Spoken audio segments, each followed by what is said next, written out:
Two questions will determine the fate of the world in 2023. One, will there be a recession? Two, when will the war end? The answers to both questions depend importantly on what will happen to oil price. This is because 6 out of the last 8 US recessions were preceded by an oil price spike. Given the high dependency of the Russian economy on its oil and gas production, the level of energy price will determine Putin's staying power in the war. There are many drivers of oil price, but none is more important and less well understood than the role of dark tankers, a shadow fleet of ships that are helping Russia to invade Western sanctions. What are dark tankers? Which countries are involved? Why haven't the US cracked down on them? Will the spring Russian offensive force Biden's hand? How long would it take for the challengers to America's hegemonies to build an independent system for trading and transporting oil? What would this mean for inflation and your money?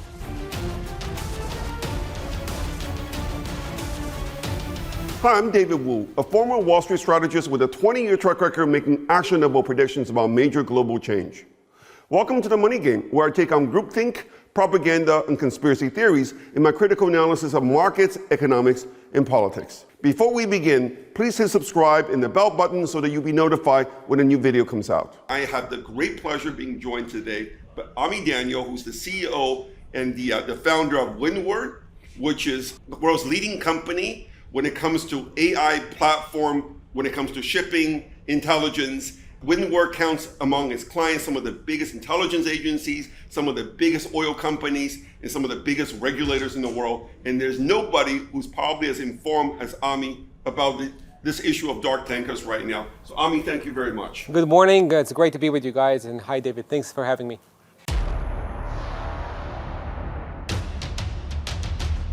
I mean, even before the sanctions, the latest sanctions from Europe, the price cap basically kicked in, already back in November, I seen one estimate that shows that, 30% of Russian oil was going to undisclosed location, undetermined location. Lloyd's List just published an article a few days ago saying that 35% of the large tankers, involved in transporting Russian oil are what they call dark fleet. What does that mean? What is the role of dark tankers? So first of all, let's take a step back. Most of oil in the world is traded by ships, which means big tankers. Okay, there's about 4,000-ish crude oil tankers in the world trading currently. Every one of them can cost $50 million, $100 million, or $150 million. Broadly saying, sanctions is not a new thing. You had the U.S. Obviously do some sanctions, put on sanctions on Iran, on Venezuela, on DPRK. So sanctions aren't new, but the magnitude or the impact of sanctions in Russia is new, if that makes sense. Dark fleet is a term that emerged in the last 3 or 4 or 5 months, whereby there's an institutional country-level effort to create a fleet that can trade under the radar. So because the U.S. has issued a cap guidance, which we'll talk about in a bit, I'm sure, and other sanctions, then it's hard to obtain insurance, to get into port, to buy fuel, to get tugs, if you're carrying Russian crude. The dark fleet is the guys who trade under the radar, are not covered by international insurance, or do not have what's called class society, which is kind of a global ISO-like stamp that you need to trade. So in 2022, there was a 470% increase of dark activities, vessels going dark to hide what they're doing, in the South Atlantic compared to 2021. There was almost a 150% increase in tanker ship-to-ship transfers in the Mid-Atlantic and a 130% increase in Greece. So obviously, these are a lot of stats that show you that people are hiding the origin of crude. People are trading Russian crude above the price cap, and they're getting away with it.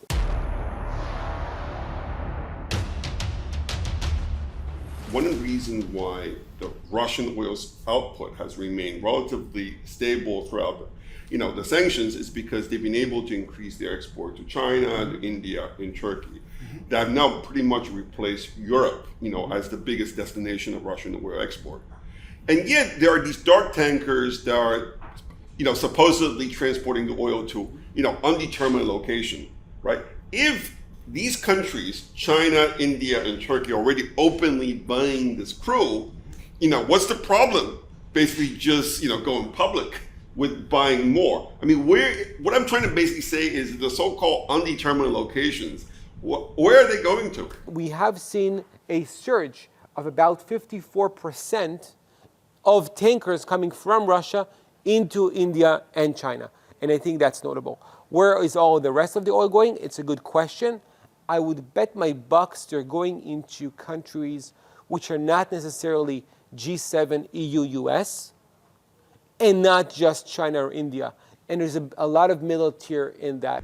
To me, what's interesting is that when I look at the actual Chinese oil import data last year, right? It was up like 20% last year, right? Relative to the year before, which is like, okay, I'm talking about, import from Russia. It was up, but it's not like up that much. Now, is it possible, yet you just said that, there was a 55% increase in tankers, carrying Russian oil to basically China. Is it possible that China is actually importing more oil from Russia than actually it's letting out? To the extent that it doesn't want to antagonize the Americans. Absolutely, yes. I think China import data is notoriously unreliable, right? Everything in China is directed from above. So as far as I know, and I've seen this in many other industries, and that's also applicable to containerized goods and to dry bulk and to oil and CPP, absolutely, the Chinese government is known to take a good look at the statistics before it goes out.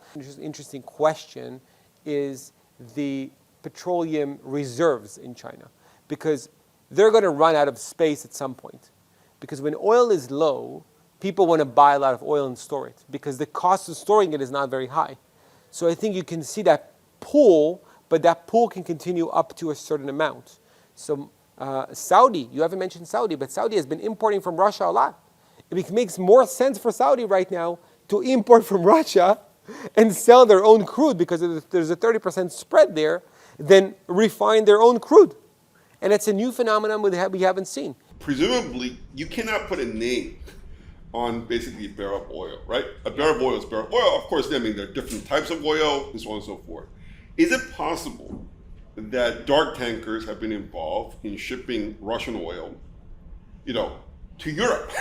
Yeah, so first of all, if you're a crude trader, you can absolutely 100% identify the molecules, okay? There is no chance in the world that the owner of the cargo cannot go to a lab and take a sample and not know the origin of the crude. Period, full stop. I actually don't believe there's Russian oil going into Europe.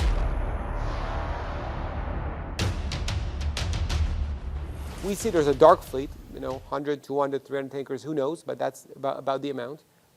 There's the white fleet, and then there's the gray fleet in the middle. And the gray fleet in the middle, I think, and we've seen this with Venezuela, if you're a Greek tanker operator with 3 vessels, you're not a brand, nobody knows you, you're not a big name, you might take deals with Venezuela or with Russia that make a lot of money, because you could make 10x the money, David.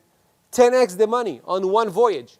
10x the money is a lot of money. Give us a sense. I mean, how much does it cost to transport, let's just say basically a super tanker going from, the Russian, Baltic basically port to China? Okay. How much does it cost normally, and how much does it cost now? Sure. So normally, so let's just a bit of terms, okay? So you would either use a VLCC to transport 2 million barrels, or an Aframax, it's called an Afra, to transport 1 million barrels.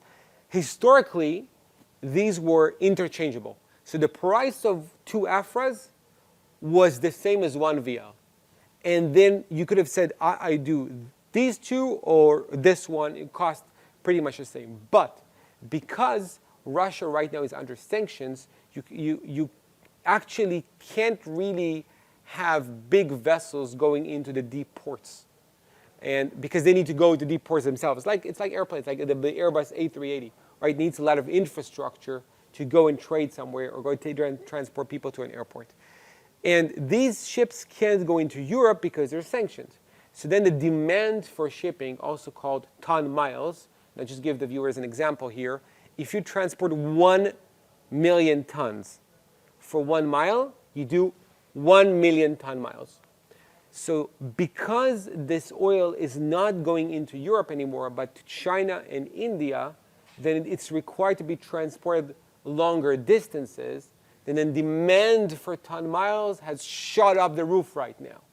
Because the same amount of oil needs to go much longer journeys, right? It's like, it's a 35-day trip.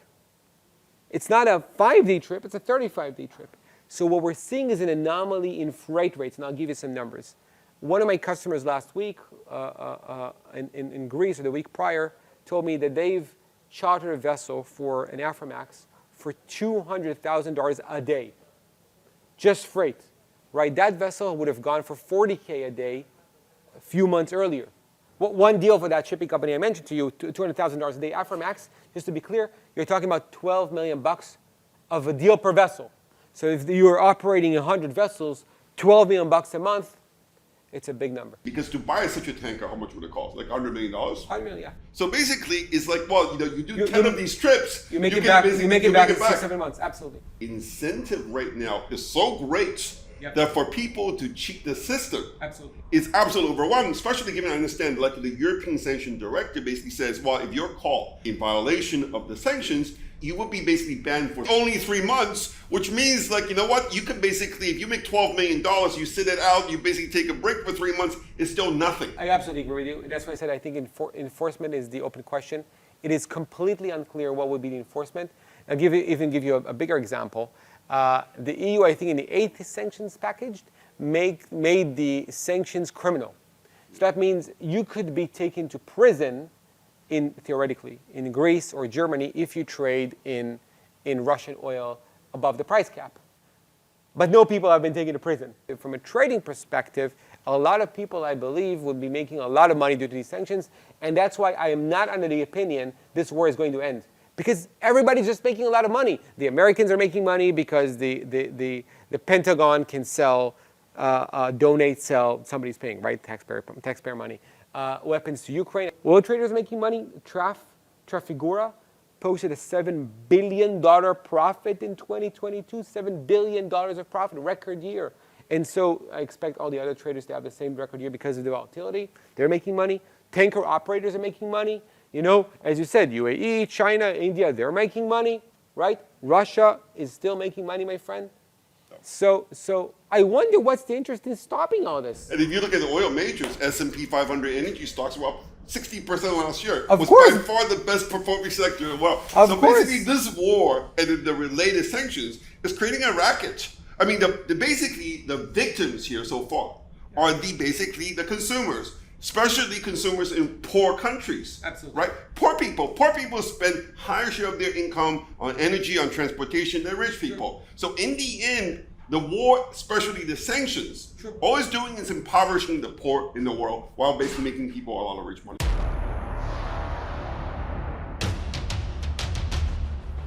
Why is the price cap at $60? If anybody wanted to suffocate Putin, he would put this at $30.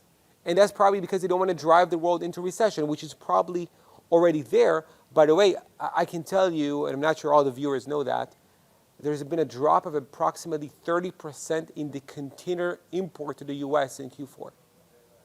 30%, right? Now, nobody knows if it's really 30% or it's like people have been front hauling their goods, but there are real indications already that the world is going into recession.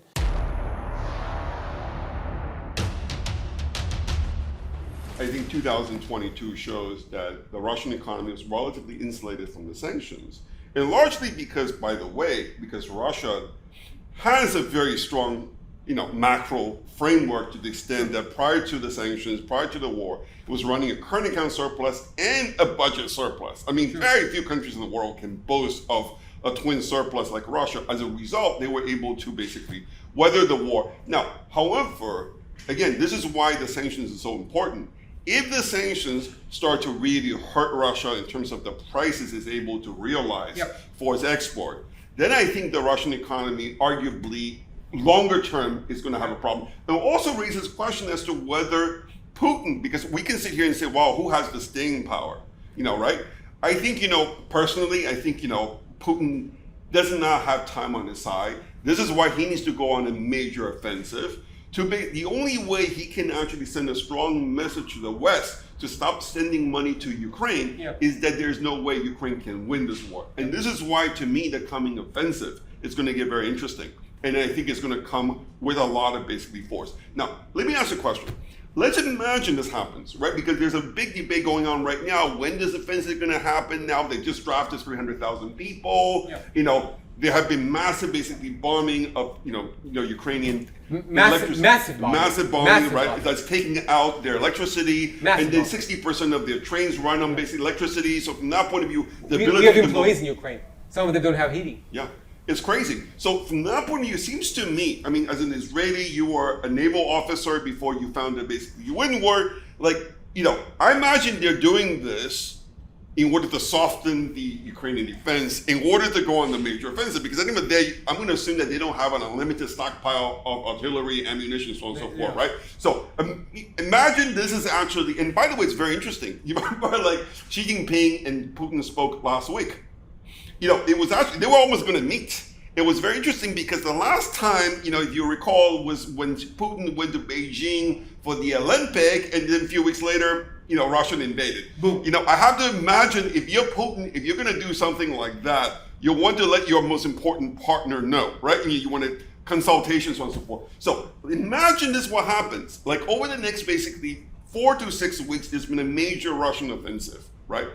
Do you think, in that kind of situation, we could see enforcement of the existing sanctions more aggressively? Absolutely. I think if you're looking at the sanctions regimes, I think you're absolutely in the cards. You're seeing an expansion of sanctions on Russia from just oil. You have CPP coming. Absolutely, I think dry bulk is next up. So I think absolutely, if you judge according to the history of the Europeans and the US, you can see different sanctions packages escalate every time the war escalates. That's why they have the 9th sanctions package, because there's been 9 of them, right? So absolutely, indeed, if you're right, and I don't know if you're right or wrong, I suspect you are, by the way, and there will be an offensive. So absolutely, I see the sanctions, being expanded to dry bulk, which means grain, coal, iron ore, steel, which right now haven't been sanctioned, not just from Russia, but all the supply chain out of it, because again, steel is an end product. You need iron ore, you need coal. Russia is an export of coal. A lot of the what they've been doing is trading in the London Metals Exchange. So absolutely, I can see that. I could see sanctions enforcement actions. In terms of the enforcement, right? There are a lot of ships that are supposedly carrying Russian oil that basically somewhere in the middle of their journey make a ship-to-ship transfer, right? That could be illegal. So far, nobody has actually checked out on them, right? Even though you have been able to geolocate them, you know exactly what happens, how long they're there. Absolutely. And then the intelligence agencies that have your platform, they know exactly what's going on. So why don't they basically send a ship or some kind of thing to basically check them out to see what's going on? First of all, is that possible? I'm not privy to everything they do, but judging based on previous experience, I think the closest thing we have is Iran. So you did see the U.S. seize 4 or 5 vessels, I think, full of Iranian crude last year in the middle of the ocean, either in Greek waters or in Omani waters or in Emirati waters or international waters. So obviously they can do that when they want to. But that was also a political decision by the Biden administration to push Iran back into the JCPOA. So my assessment, knowing this world pretty well, is it's not the lack of intelligence, because as you mentioned, we're considered best in class. So if you're an intelligence agency and you sign up with Windward, you can monitor every vessel that's coming into your country. You know exactly what they've done before. You know exactly who owns them. If they turn off transmissions, you get an automatic red flag.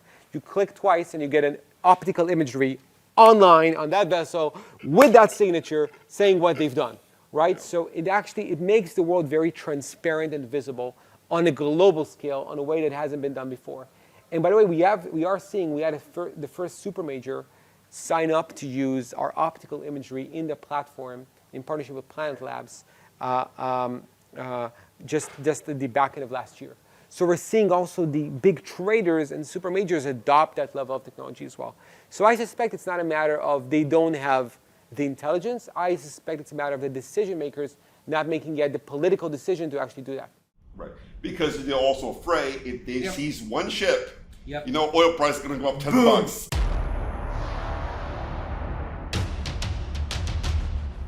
By the way, Israel, I think, has actually seen a benefit because thousands of millionaires and actually tens of thousands of very smart Russian people and Ukrainian people, but especially Russian people, have been fleeing mandatory drafting to the army into Israel.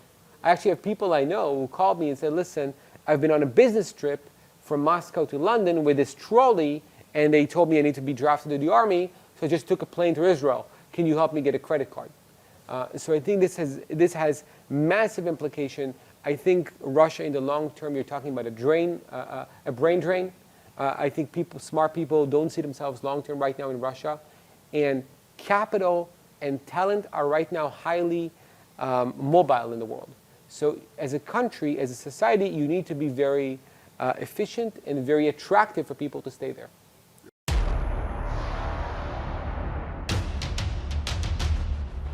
Biden went to Saudi Arabia, Mohammed bin Salman gave him the cold shoulder. Sure. Whereas like Xi Jinping was in basically Saudi Arabia, whatever, a few weeks ago, it was like rolling out the red carpet. Absolutely. We know that Saudi Arabia, Mohammed bin Salman wants to join the Shanghai Economic Cooperation Organization, of which China and Russia were the founding members. It seems that UAE, Saudi Arabia, the Gulf countries are gravitating towards basically the Eurasia, economic zone, especially given the fact the U.S. is more or less energy independent. So they don't export very much to the U.S. anyway. On top of that, they don't feel like they can trust the U.S. when it comes to Iran. So in the end, I mean, if Russia, Saudi Arabia, China, India all basically create this one new basically zone trading oil, I mean, this is going to be like, they're just going to basically completely create a separate parallel universe in terms of oil trading or anything else trading for that matter. Yeah, but I think it's the great decoupling, okay? And that's a much bigger issue, I think, right? Basically, and I think the Chinese people saw that coming. So when I was in ADIPEC, and I was listening very carefully to the Saudi Minister of Energy speaking, and to the CEO of ADNOC, was very thoughtful, and they said, and I quote, maximum energy security. They're talking about energy security. U.S. has been a huge winner from the sanctions, right? I mean, if you think about this, right? If you look at it's actually pretty amazing just in the last 9 months since the war started, the U.S. trade deficit improved dramatically, while the combined trade balances of U.S. largest trading partners, Europe, Japan, Canada, Australia, massively deteriorated. In fact, the combined trade balance has gone to a massive deficit, all-time basically high. What this war has really done, the sanctions, U.S.-led sanctions, is that while it's reduced the dependency of U.S. allies on Russia, it's dramatically increased the dependency of these countries on the U.S. Of course. I mean, which is successful. What do you mean? But that's also, by the way, the strategic criticism on the sanctions regime. That it's not about values, it's not about who's right, it's not about the Ukrainian people, it's about making money. And I'm not a cynicist, so I don't think that it's that extreme, but you can't overlook the consequence that at the end of the day, I think the big losers from all this is the EU, actually. Yeah. Because the EU has taken a hit in terms of oil prices, recession, import prices, trade partners. Russia, China, Saudi Arabia, maybe even Iran or India, we're seeing the emergence of basically, this new alliance, which I call the multipolar world order, right? Because it's a fight between basically a unipolar world order versus a multipolar world order, right?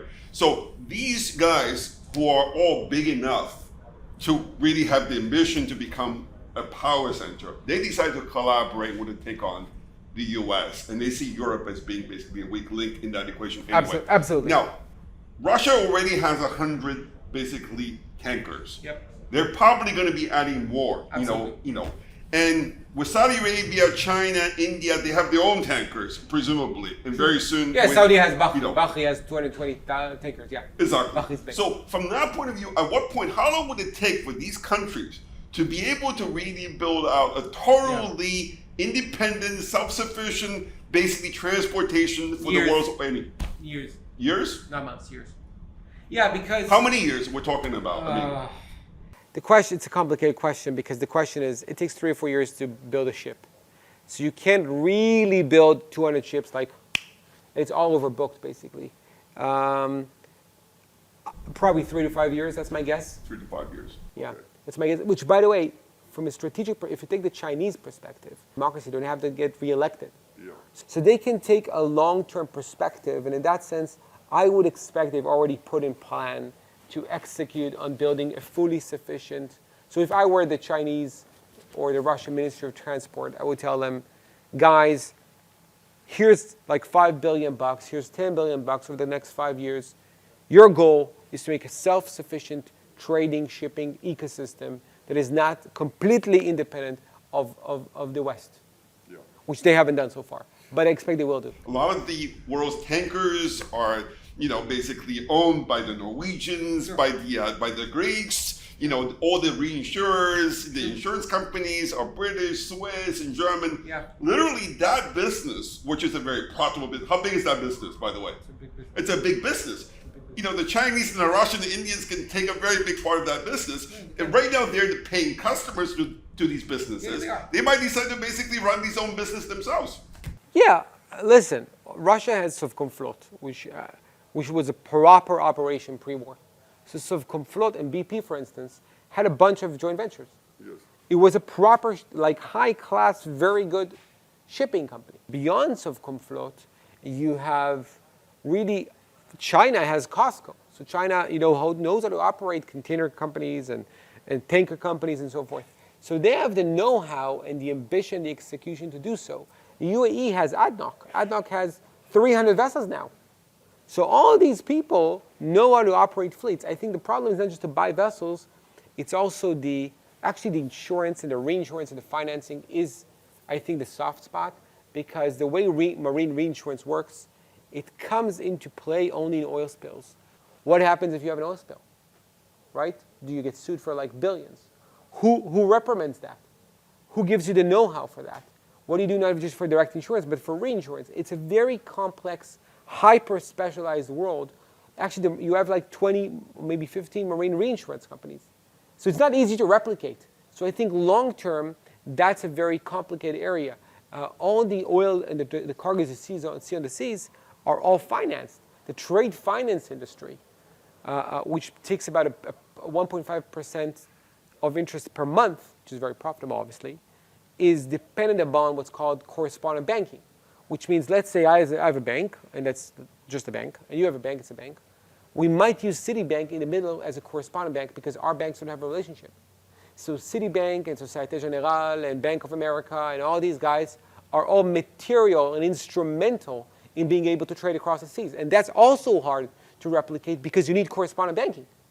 So it's not just buying ships, and I think it's an oversimplification of the challenge.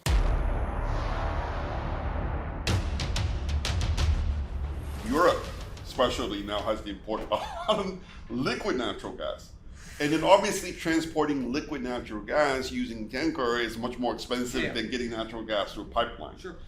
Talk to us a little bit about the costs, and then what does that mean for the Mediterranean suppliers, North Africa, Israel, Qatar, and so on and so forth? Yeah, I think it creates a lot of opportunity for all these guys. So I think Israel has just done, in the last couple of months, the first contracts ever to export natural gas into Europe.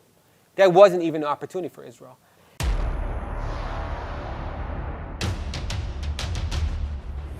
(2022) has been about the disengagement between the two worlds. The two economic superpowers in the world, U.S. versus China. You can look at Russia as being the little cousin of basically China, but that's the real big story here. And so we're now going to see basically development of parallel technology system, trading system, payment system, you name it, and even oil transport system. I think, in my view, two is going to be more expensive than one. Absolutely. So from that point of view, this whole inflation shock that we went through in 2022 seems to me is going to be here to stay. Wouldn't you say that at least in energy, when it comes to transportation, that cost is going to be permanently higher as a result of this? I think in the next, I wouldn't say permanent because, if there's a regime change in Russia and there's a reprimands and nothing is permanent in the world, never say never. Yes. But I think absolutely, as I look into 2023, I see demand for consumer goods remaining as low as it is right now. So absolutely, we see, we and everybody we speak to do not see an uptick in the global economy in 2023, maybe in Q1, Q2, 2024. In the transport perspective, absolutely the freight costs will remain or even rise. Although some people have said to me that they already think that the freight hikes for CPP for Feb 6 are already built in the deals right now. So I think as these sanctions, if indeed Russia will go into an offensive, as you think, and these sanctions expand the dry bulk, I would see actually that suffering as well, and freight costs going there as well, higher than it is right now, and actually the cost of the goods, and therefore the impact on the consumer becoming just becoming bigger and harsher. Yes. Okay, great. Thank you, Armin. This is really, really, really helpful, and I'm sure our audience would have gotten a lot out of this interview. Thanks Thank you for very having much. me. Thanks. Thank you. Thanks, guys.